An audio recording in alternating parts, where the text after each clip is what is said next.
दोस्तों biology super fast revision में आज बैक्टीरिया चैप्टर की यह चौथी सीरीज है। इसमें आज हम लोग 20 सवालों का हल सहित पूरा विस्तार भी देखेंगे। ये सारे सवाल TGT, PGT, LT, GIC exam की दृष्टि से काफी इंपॉर्टेंट हैं। तो चलिए दोस्तों एक एक क्वेश्चन देख लेते हैं। इसमें देखिए जो पहला क्वेश्चन है, जीवाणु में पिलाई सहायक होती है, यानी कि जीवाणु में जो पिलाई होती है वह किस चीज के लिए सहायक होती है। तो चार विकल्प दिए गए हैं। पहला है अलैंगिक जनन में, दूसरा है गमन में, तीसरा है वैवाहिक संपर्क में, इसे कहते हैं कॉन्जुगल कांटेक्ट, और चौथा है पारक्रमण में यानी कि ट्रांसडक्शन में। तो दोस्तों इसमें जो तीसरा विकल्प है ये सही है, यानी कि वैवाहिक संपर्क में या फिर कॉन्जुगल कांटेक्ट में। अब चलिए इसका विस्तार हम लोग देख लेते हैं कि जीवाणु में जो पिलाई होती है वह क्या है और कैसे वैवाहिक संपर्क यानी कॉन्जुगल कांटेक्ट में सहायक होती है। तो दोस्तों ये देखिए जीवाणु है और जीवाणु के ऊपर इस तरह की स्ट्रक्चर पाई जाती है, प्रोटीन की बनी हुई सिलेंड्रिकल स्ट्रक्चर पाई जाती है। यह इसकी संख्या 1 से 5 हो सकती है और यह पिलीन प्रोटीन की बनी होती है। इसको फिम्ब्रियाई भी कहते हैं और सेक्स पिलाई भी कहते हैं। इसी के माध्यम से रिप्रोडक्शन के समय यानी कि कॉन्जुगेशन के समय एक बैक्टीरिया का जेनेटिक मटेरियल दूसरे बैक्टीरिया में पास करा दिया जाता है। जैसे यह बैक्टीरिया है डोनर और यह बैक्टीरिया रिसीवर है, यानी कि यह मेल बैक्टीरिया है और यह फीमेल बैक्टीरिया है। तो इसका जेनेटिक मटेरियल यानी मेल का जेनेटिक मटेरियल इस बैक्टीरिया के अंदर इसी पिलाई के माध्यम से चला जाता है। तो यह रिप्रोडक्शन में हेल्प करती है, यानी कॉन्जुगेशन में हेल्प करती है। यह सेक्स पिलाई यानी कि कॉन्जुगल कांटेक्ट में सहायक होती है। तो आप अच्छे से क्वेश्चन समझ गए होंगे। चलिए नेक्स्ट क्वेश्चन देखते हैं। अगला क्वेश्चन है, स्ट्रेप्टोमाइसिन एंटीबायोटिक प्राप्त किया जाता है, यानी कि स्ट्रेप्टोमाइसिन जो एंटीबायोटिक है वह किससे प्राप्त किया जाता है। तो नीचे चार विकल्प में चार बैक्टीरिया का नाम दिया गया है, जिसमें पहला है यस ग्रीसियस। यस का मतलब यहाँ पर है स्ट्रेप्टोमाइसीज जो जीनस का नाम है और ग्रीसियस स्पीसीज का नाम है। तो कुल मिलाकर यहाँ पर हो जाएगा स्ट्रेप्टोमाइसीज ग्रीसियस से, और यहाँ पर स्ट्रेप्टोमाइसीज आरोफेसियस से, और तीसरा विकल्प है स्ट्रेप्टोमाइसीज रिमोसस से, और चौथा विकल्प है स्ट्रेप्टोमाइसीज फ्रेडी से। तो यहाँ पर जो पहला विकल्प है वो सही है, स्ट्रेप्टोमाइसीज ग्रीसियस से, यानी कि यस ग्रीसियस से। नेक्स्ट क्वेश्चन है, स्वतंत्र जीवन यापन करने वाला सूक्ष्मतम जीव है, यानी चारों विकल्प में चार जीवों के नाम दिए गए हैं, जिसमें पूछा गया है कि स्वतंत्र जीवन यापन करने वाला सबसे सूक्ष्म जीव कौन है। तो पहला है विषाणु, दूसरा है माइकोप्लाज्मा, तीसरा है डायटम और चौथा है साइनोबैक्टीरिया। तो इसमें सबसे छोटा तो विषाणु है, लेकिन यह स्वतंत्र जीवन यापन नहीं कर सकता है, यह किसी न किसी जीव पर पैरासाइट होता है। तो यहाँ पर जो दूसरा विकल्प है माइकोप्लाज्मा यही सही है। यह स्वतंत्र जीवन यापन करने वाला सबसे छोटा जीव है, यानी सबसे सूक्ष्मतम जीव है। नेक्स्ट क्वेश्चन है, जीवाणु तथा उनके द्वारा जनित व्याधि, व्याधि का मतलब बीमारी या डिजीज, यानी कि जीवाणु तथा उनके द्वारा जनित बीमारी के सही जोड़े का चयन कीजिए। तो नीचे चार जोड़े दिए गए हैं, उसमें पूछा गया है कि कौन सा जोड़ा सही है, यानी जीवाणु और उसके द्वारा फैलाई जाने वाली बीमारी से संबंधित कौन सा जोड़ा सही है। तो इसमें देखिए जो पहला है माइकोबैक्टीरियम, यह जीवाणु है और इसके लिए बीमारी दिया गया है डिप्थीरिया, और जो दूसरा विकल्प है वो विब्रियो कालेरा, कालेरी होना चाहिए, विब्रियो कालेरी बैक्टीरिया, और इसके सामने बीमारी का नाम दिया गया है ट्यूबरकुलोसिस, और तीसरे विकल्प में माइकोबैक्टीरियम लेप्रे और इसके द्वारा फैलाई जाने वाली बीमारी का नाम दिया गया है कुत्ता खांसी या होपिंग कफ, इसे काली खांसी भी कहते हैं, और चौथे विकल्प के रूप में ट्रेपोनीमा पैलिडम बैक्टीरिया का नाम है और इसके द्वारा फैलाई गई बीमारी का नाम दिया गया है सिफिलिस। तो यही यहाँ पर चौथा विकल्प सही है, ट्रेपोनीमा पैलिडम। यह सिफिलिस नामक बीमारी फैलाता है, यह एक यौन संचरित रोग है। यही चौथा जोड़ा सही है, बाकी पहला जोड़ा भी गलत है। और दूसरा जोड़ा है उसमें दिया गया है विब्रियो कॉलेरी, इसे कालरा बीमारी होती है, यहाँ पर ट्यूबरकुलोसिस दिया गया है जो टीबी वाली बीमारी है, तो ये भी जोड़ा गलत है। और तीसरा है माइकोबैक्टीरियम लेप्रे, जिसके सामने लिखा गया है, बीमारी का नाम लिखा गया है कुत्ता खांसी या काली खांसी या वूपिंग कफ, लेकिन ये गलत है। माइकोबैक्टीरियम लेप्रेस या लेप्रोसी नामक बीमारी होती है, इसे कोढ़ रोग कहते हैं, तो ये भी गलत है। चौथा विकल्प सही है, ट्रेपोनीमा पैलिडम, जिससे बीमारी होती है सिफिलिस और यह एक यौन संचरित रोग है। तो नेक्स्ट क्वेश्चन है, पौधों में एग्रोबैक्टीरियम राइजोजीन्स के कारण होता है, यानी कि पौधों में जो बैक्टीरिया पाए जाते हैं एग्रोबैक्टीरियम राइजोजीन्स, इसके द्वारा क्या होता है, इसके कारण। इसे इंग्लिश में अगर आप समझेंगे तो बहुत ही आसान हो जाएगा। देखिए क्या है, इन प्लांट एग्रोबैक्टीरियम राइजोजीन्स काज, यानी जो एग्रोबैक्टीरियम राइजोजीन्स नाम के बैक्टीरिया हैं, ये पौधों में क्या काज करते हैं। तो पहला है रूट रॉट, दूसरा विकल्प है रूट प्रोलिफरेशन और तीसरा विकल्प है ट्यूमर फार्मेशन और चौथा विकल्प है नोड्यूल फार्मेशन। तो इसमें देखिए जो दूसरा विकल्प है यही सही है, रूट प्रोलिफरेशन। इसमें रूट क्या होती है, रूट पर बहुत ही पतले पतले रेशे जैसे स्ट्रक्चर निकल जाते हैं, तो इसको कहते हैं रूट प्रोलिफरेशन, यानी कि इसको हिंदी के अंदर मूल बहुप्रजता कहते हैं। तो यही बी वाला विकल्प सही है, यानी कि एग्रोबैक्टीरियम राइजोजीन्स से क्या होता है, रूट प्रोलिफरेशन होता है।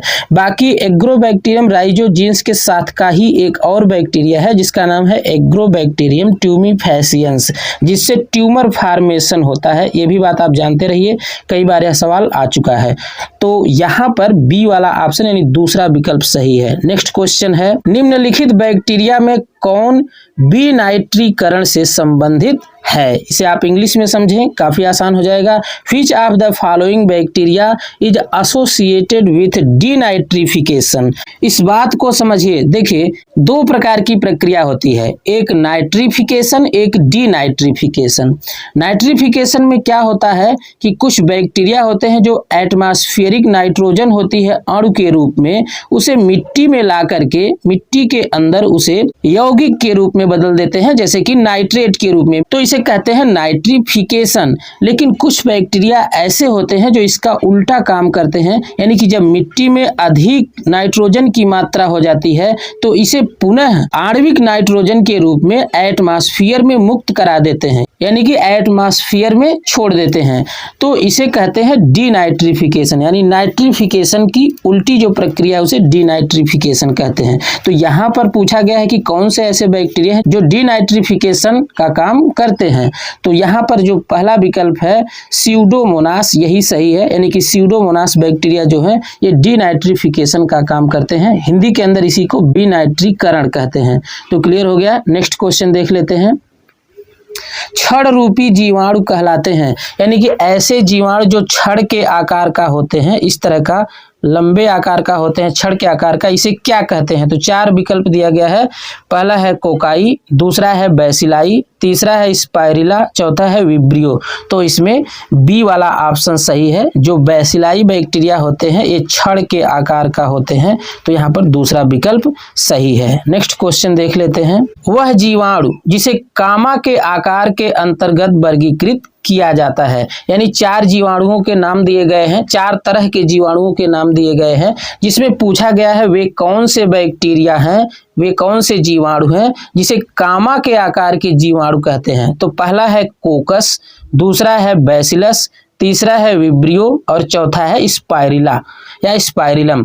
तो आप जानते रहिए कि विब्रियो जो बैक्टीरिया है इसको कामा के आकार का बैक्टीरिया कहते हैं। बाकी कामा शब्द से कोकस मिल रहा है, तो आप यह ना समझें कि कोकस बैक्टीरिया को कामा के आकार का बैक्टीरिया कहते हैं, गलत हो जाएगा जनरल सेंस लगाने पर। आप जानकारी रखिए विब्रियो जो बैक्टीरिया वो कामा के आकार के बैक्टीरिया होते हैं। बाकी जो लोग नहीं पढ़े रहेंगे वो कॉमन सेंस लगा करके कोकस पर ट्रिक करेंगे, जो कि पूरी तरह से गलत हो जाएगा। तो यहाँ पर सी वाला ऑप्शन सही है। बाकी जो कोकस बैक्टीरिया होते हैं ये राउंडेड होते हैं, यानी कि स्फेरिकल बैक्टीरिया होते हैं कोकस, और जो बैसिलस होते हैं ये रॉड यानी कि छड़ की तरह से बैक्टीरिया होते हैं या फिर लंबे बैक्टीरिया होते हैं। स्पाइरिलम जो है सर्पिल बैक्टीरिया होते हैं, इस तरह के बैक्टीरिया होते हैं, सर्पिल तरह के बैक्टीरिया होते हैं। और ये जो विब्रियो है एक कामा के आकार के बैक्टीरिया हैं। तो आप इसे जानते रहिए, घुमा फिरा कर इस सवाल को पूछ सकता है। नेक्स्ट क्वेश्चन है, property of nitrogen fixation is found in which given algae. Algae, यानी कि यहाँ पर नीचे एल्गी के 4 क्लास को दिखाया गया है। इसमें पूछा गया है कि इसमें कौन सा क्लास है एल्गी का जो नाइट्रोजन फिक्स करने का काम करता है। तो पहला है साइनोफाइटा, दूसरा है क्लोरोफाइटा, तीसरा है रोडोफाइटा और चौथा है फियोफाइटा। तो इसमें पहला विकल्प सही है साइनोफाइटा। साइनोफाइटा को ब्लू ग्रीन एल्गी भी कहते हैं या साइनोबैक्टीरिया भी कहते हैं। यह जमीन के अंदर नाइट्रोजन फिक्स करने का काम करते हैं, तो आप इसे जानते रहिए। नेक्स्ट क्वेश्चन है साइनोबैक्टीरिया है। देखिए उसी सवाल को दोबारा पूछा गया साइनोबैक्टीरिया से संबंधित। तो पहला विकल्प इसमें है विषाणु जो कि नील हरित शैवालों को संक्रमित करते हैं। तो साइनोबैक्टीरिया ये विषाणु है ही नहीं, तो पहला विकल्प पूरी तरह से गलत है। दूसरा है साइनोबैक्टीरिया वर्ग के सदस्य जो कि जीवाणुओं को संक्रमित करते हैं।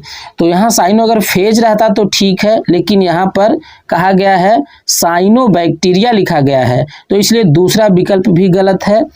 और तीसरा विकल्प है स्वपोषी प्रोकैरियोट जिनमें विशिष्ट नील हरित रंजक पाए जाते हैं। इसी बात को आप इंग्लिश में देखिए क्या लिखा गया है, autotrophic prokaryotes with characteristic blue green pigment, यानी कि ऐसे स्वपोषी प्रोकैरियोट हैं जिसमें विशिष्ट नील हरित यानी ब्लू ग्रीन रंजक का मतलब पिगमेंट पाया जाता है। यही विकल्प सही है, यानी कि साइनोबैक्टीरिया ऐसे प्रोकैरियोटिक जीव हैं जिनके अंदर नील हरित रंजक या नील हरित पिगमेंट पाया जाता है। तो यहाँ सी वाला विकल्प सही है, यानी कि तीसरा ऑप्शन सही है। बाकी चौथा है जीवाणु जो कि साइनोबैक्टीरिया शैवालों को संक्रमित करते हैं, ये भी गलत है। तीसरा ऑप्शन यहाँ पर सही है। तो नेक्स्ट क्वेश्चन देख लेते हैं। स्ट्रेप्टोमाइसीज रेमोसस से मिलता है, यानी कि स्ट्रेप्टोमाइसीज रेमोसस नामक बैक्टीरिया से क्या मिलता है। तो यहाँ पर 4 विकल्प दिया गया है। पहला है क्लोरोमाइसिटीन, दूसरा है टेरामाइसिन, तीसरा है एरिथ्रोमाइसिन और चौथा है ऑरियोमाइसिन। यहाँ पर बी वाला ऑप्शन सही है, यानी कि स्ट्रेप्टोमाइसीज रेमोसस बैक्टीरिया से टेरामाइसिन। टेरामाइसिन एक प्रकार की एंटीबायोटिक है जो बैक्टीरिया को किल करने के काम में आती है। और किस बैक्टीरिया से यह एंटीबायोटिक बनाई जाती है, तो स्ट्रेप्टोमाइसीज रेमोसस बैक्टीरिया से यह एंटीबायोटिक बनाई जाती है। कौन एंटीबायोटिक, तो टेरामाइसिन एंटीबायोटिक। क्लियर हो गया। नेक्स्ट क्वेश्चन देख लेते हैं। नेक्स्ट क्वेश्चन है स्ट्रेप्टोमाइसिन उत्पन्न होता है, यानी कि स्ट्रेप्टोमाइसिन किससे उत्पन्न होता है। स्ट्रेप्टोमाइसिन टेरामाइसिन की तरह से ही एक एंटीबायोटिक है। यहाँ पर पूछा गया है किससे उत्पन्न होता है। तो पहला विकल्प है स्ट्रेप्टोमाइसीज वेनेजुएली से, और दूसरा विकल्प है स्ट्रेप्टोमाइसीज ग्रेसियस से, तीसरा विकल्प है स्ट्रेप्टोमाइसीज स्कोलियस से और चौथा विकल्प है स्ट्रेप्टोमाइसीज फ्रेडी से। तो यहाँ पर बी वाला ऑप्शन सही है, स्ट्रेप्टोमाइसीज ग्रेसियस से, यानी कि स्ट्रेप्टोमाइसीज ग्रेसियस से स्ट्रेप्टोमाइसिन उत्पन्न किया जाता है, यानी कि उत्पन्न होता है। यह भी एक प्रकार की एंटीबायोटिक है जो बैक्टीरिया को किल करने के काम में आती है। तो नेक्स्ट क्वेश्चन देख लेते हैं। कौन बैक्टीरिया के एंडोस्पोर में पाया जाता है जबकि कायिक कोशिका में नहीं पाया जाता है। इसमें 4 विकल्प हैं। पूछा गया है इसमें कौन सा पदार्थ है जो बैक्टीरिया के एंडोस्पोर में पाया जाता है लेकिन कायिक कोशिका में मतलब बॉडी सेल में या दैहिक कोशिका में नहीं पाया जाता है। तो 4 विकल्प है। देखिए पहला है मुरैमिक एसिड और दूसरा है डाइपिकोलिनिक एसिड और तीसरा है ग्लाइकोनिक एसिड, चौथा है उपर्युक्त में से कोई नहीं। तो इसमें बी वाला ऑप्शन सही है, डाइपिकोलिनिक एसिड। इस बात को आप पूरी तरह से समझ लीजिए। पहले आप यह जान लीजिए कि एंडोस्पोर क्या है। तो अनफेवरेबल कंडीशन में बैक्टीरिया एंडोस्पोर बना लेता है, इस तरह का एंडोस्पोर बना लेता है। और अनफेवरेबल कंडीशन में यानी कि खराब दशा में जब इसे भोजन उपलब्ध ना हो या सूखा पड़ जाए या मॉइस्चर उपलब्ध ना हो तो ऐसी दशा में एंडोस्पोर फार्मेशन कर लेता है। एंडोस्पोर जब बन जाता है तो इसके अंदर सारी जैविक क्रियाएं काफ़ी स्लो हो जाती हैं, बहुत धीरे धीरे चलती हैं और बहुत दिनों तक बैक्टीरिया बचा रह जाता है, जीवित रह जाता है। फिर जब फेवरेबल कंडीशन आती है तो यह बैक्टीरिया फिर सामान्य बैक्टीरिया में चेंज हो जाता है और फिर सामान्य जीवन जीने लगता है। तो इसी एंडोस्पोर के अंदर डीएनए और आरएनए के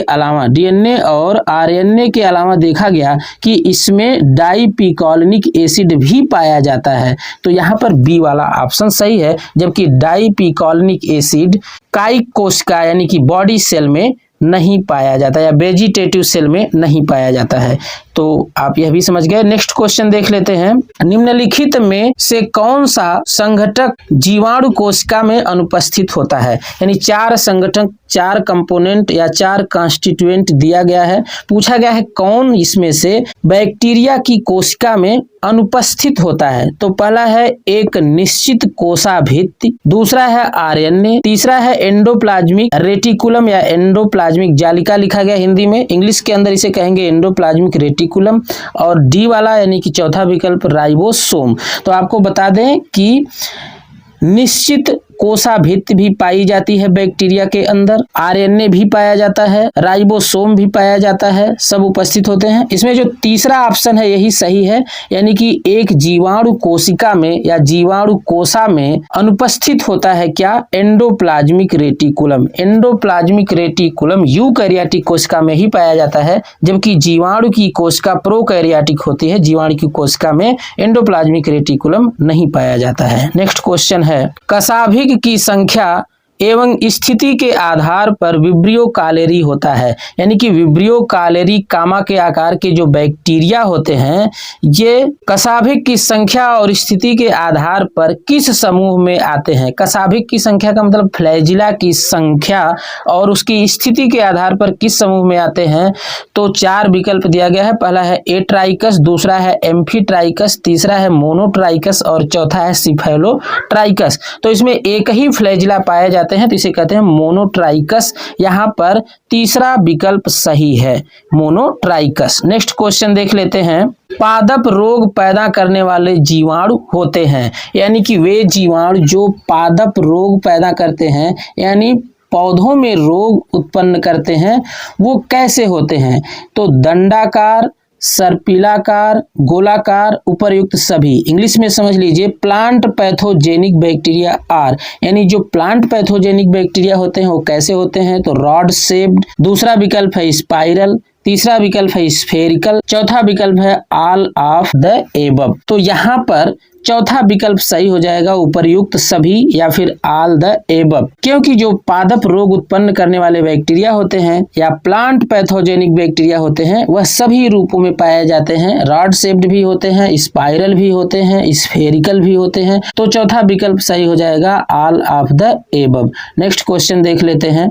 तो अगला क्वेश्चन है, ग्राम निगेटिव बैक्टीरिया में आधार काय का केंद्रीय कोर सुसज्जित होता है। यानी जो ग्राम निगेटिव बैक्टीरिया होते हैं उसमें आधार काय को क्या कहते हैं? Basal body. क्या कहते हैं? Basal body. यहाँ पर देखिए लिखा गया है बेसल बॉडी का केंद्रीय कोर। केंद्रीय कोर का मतलब सेंट्रल कोर। इसका जो बेसल बॉडी होती है उसके सेंट्रल कोर में क्या पाया जाता है? तो इस बात को आप समझिए, थोड़ा सा कॉम्प्लेक्स है। यह देखिए, मान लीजिए कि कोई बैक्टीरिया का फ्लैजिला है, इस तरह का बैक्टीरिया का फ्लैजिला है कोई, तो फ्लैजिला का जो आधार होता है, इस तरह का फ्लैजिला का जो आधार है जहां से फ्लैजिला निकला हुआ है, इसको बोलते हैं बेसल बॉडी बोलते हैं। ये जो स्ट्रक्चर है बेसल बॉडी है। तो इसमें 4 तरह की रिंग पाई जाती है। जो पहली रिंग होती है, पहली या आखिरी से कोई मतलब नहीं, आप जानते रहिए 4 रिंग पाई जाती है। इसमें एल रिंग पाई जाती है और दूसरी रिंग है पी रिंग, तीसरी रिंग है यस रिंग और जो चौथी रिंग है वह है एम रिंग। यानी कि 4 रिंग पाई जाती है। आप जानते रहिए कि जो ग्राम निगेटिव बैक्टीरिया होते हैं उन्हीं के अंदर 4 रिंग पाई जाती है, बाकी जो ग्राम पॉजिटिव बैक्टीरिया होते हैं उनके अंदर केवल 2 ही रिंग पाई जाती है। अब समझ लीजिए जो ये एल पी एस एम है, इन अक्षरों का मतलब क्या है? तो पहला जो एल लिखा गया है इसका मतलब है लाइपोप्रोटीन रिंग, और जो पी रिंग कहा गया है इसका मतलब है पेप्टाइडोग्लाइकान रिंग, और जो यस रिंग है इसका मतलब है, यस रिंग का मतलब है साइटोप्लाज्मिक रिंग, और जो यम लिखा गया है इसका मतलब है प्लाज्मा मेम्ब्रेन रिंग, यानी कि मेम्ब्रेन से यम लिया गया है। तो ग्राम नेगेटिव बैक्टीरिया में चारों तरह की रिंग पाई जाती है, किसमें? तो फ्लैजिला के बेसल बॉडी में। बेसल बॉडी क्या है? तो जहां से फ्लैजिला निकलता है उसको बेसल बॉडी कहते हैं। अब देखिए विकल्प क्या है, तो L and P ring on inner side, दूसरा विकल्प है M and S ring on outer side, तीसरा विकल्प है L and P ring on outer side and S and M, यहाँ पर एम लिखा है, M ring on inner side. चौथे विकल्प में दिया गया है L and P ring on inner side and S and M ring on outer side. तो यहाँ पर सी वाला ऑप्शन सही है, यानी तीसरा विकल्प सही है। इसमें एल और पी रिंग, एल और पी रिंग बाहर की तरफ होते हैं यानी कि आउटर साइड, और एस एंड एम रिंग अंदर की तरफ होते हैं। क्योंकि एल और पी का मतलब क्या है? एल का मतलब है लाइपोप्रोटीन और पी का मतलब है पेप्टाइडोग्लाइकान। ये दोनों चीजें बाहर होती हैं, सेल वॉल के अंदर होती है और सेल वॉल बाहर होती है, तो बाहर है। और एस का मतलब साइटोप्लाज्म, मेम्ब्रेन का मतलब प्लाज्मा मेम्ब्रेन, तो प्लाज्मा मेम्ब्रेन और साइटोप्लाज्म अंदर की तरफ होते हैं। तो यही वाला विकल्प सही हो जाएगा, एल और पी। एल और पी ये कहाँ होते हैं? आउटर साइड, क्योंकि यह सेल वॉल में होते हैं, और साइटोप्लाज्म तथा प्लाज्मा मेम्ब्रेन यानी मेम्ब्रेन अंदर होती है, तो इनर साइड। यहाँ पर सी वाला ऑप्शन सही है। नेक्स्ट क्वेश्चन देख लेते हैं। प्रतिजैविक रोगों को ठीक करते हैं। प्रतिजैविक का मतलब एंटीबायोटिक। तो जो एंटीबायोटिक होते हैं ये रोगों को कैसे ठीक करते हैं? तो पहला विकल्प दिया गया है प्रतियोगिता निरोध द्वारा, इंग्लिश के अंदर इसे कहेंगे कॉम्पिटिटिव इनहिबिशन। दूसरा विकल्प दिया गया है रोग उत्पन्न करने वाले जीवधारियों से लड़ाई द्वारा।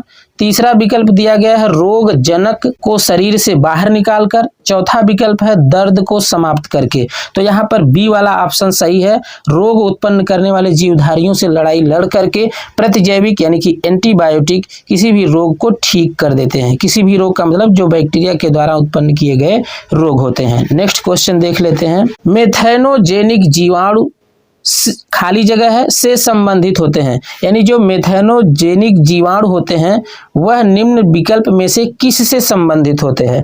तो आपको बता दें जो मेथेनोजेनिक जीवाणु होते हैं यह अनाक्षी श्वसन के द्वारा मीथेन का निर्माण करते हैं। अब यहाँ पर पूछा गया है कि यह निम्नलिखित में से किस से संबंधित होते हैं? तो पहला विकल्प है माइकोप्लाज्मा, दूसरा विकल्प है यू बैक्टीरिया, तीसरा विकल्प है साइनोबैक्टीरिया और चौथा विकल्प है आर्की बैक्टीरिया। तो यहाँ पर चौथा विकल्प सही है, आर्की बैक्टीरिया, यानी कि मेथेनोजेनिक जीवाणु आर्की बैक्टीरिया से संबंधित होते हैं। नेक्स्ट क्वेश्चन देख लेते हैं। तो अगला क्वेश्चन है निम्नलिखित में से जीवाणु सामान्यतः मानव की आंतों में रहते हैं, मतलब निम्न में से कौन से ऐसे जीवाणु हैं जो मानव की आंत में पाए जाते हैं? तो पहला विकल्प है कोरिनी बैक्टीरियम, दूसरा है एसेरिकिया कोलाई जिसे इस्चेरेचिया कोलाई आप सामान्यतः कहते हैं या फिर ई कोलाई भी कहते हैं, तीसरा विकल्प है विब्रियो कालेरी और चौथा विकल्प है बैसिलस सबटिलिस। तो यहाँ पर बी वाला ऑप्शन सही है, यानी कि इस्चेरेचिया कोलाई या फिर इसे ई कोलाई भी कहते हैं, ई कोलाई भी कहते हैं। यहाँ पर बी वाला ऑप्शन सही है, ई कोलाई बैक्टीरिया यानी कि ई कोलाई जीवाणु मानव की आंतों में रहते हैं, आंतों में यह विटामिन का प्रोडक्शन करते हैं। नेक्स्ट क्वेश्चन है वह प्रक्रिया जहां बैक्टीरिया के जीन दाता से ग्राही की ओर सेक्स फैक्टर के रूप में स्थानांतरित होते हैं कहलाती है, यानी कि वह प्रक्रिया क्या कहलाती है जहां पर बैक्टीरिया के जीन जो हैं वो दाता से ग्राही की ओर सेक्स फैक्टर के रूप में स्थानांतरित होते हैं, ट्रांसफर होते हैं। तो पहला विकल्प है कॉन्जुगेशन, दूसरा है सेक्सडक्शन, तीसरा है ट्रांसफॉर्मेशन और चौथा है ट्रांसडक्शन। तो यहाँ पर चौथा विकल्प सही है, ट्रांसडक्शन, यानी ट्रांसडक्शन में जो बैक्टीरिया के जीन होते हैं वह दाता से ग्राही की ओर सेक्स फैक्टर के रूप में स्थानांतरित होते हैं। नेक्स्ट क्वेश्चन है phages which show lysogenic cycle are called, यानी कि वह फेज का मतलब बैक्टीरियोफेज जो लाइसोजेनिक साइकिल शो करते हैं, लाइसोजेनिक साइकिल दिखाते हैं, उसे क्या कहते हैं? तो पहला विकल्प है टेम्परेट फेज, दूसरा है लाइटिक फेज, तीसरा है वायरुलेंट फेज, चौथा है नॉन ऑफ द एबव। तो यहाँ पर पहला विकल्प सही है टेम्परेट फेज, यानी जो टेम्परेट फेज बैक्टीरियोफेज होते हैं वह लाइसोजेनिक साइकिल शो करते हैं, दिखाते हैं। तो दोस्तों आशा करते हैं कि सभी क्वेश्चन आप अच्छे से समझ पाए होंगे और इनका विस्तार समझ करके इससे संबंधित अन्य क्वेश्चन भी आप हल कर सकते हैं। तो मिलते हैं दोस्तों नेक्स्ट वीडियो में, तब तक के लिए जय हिंद।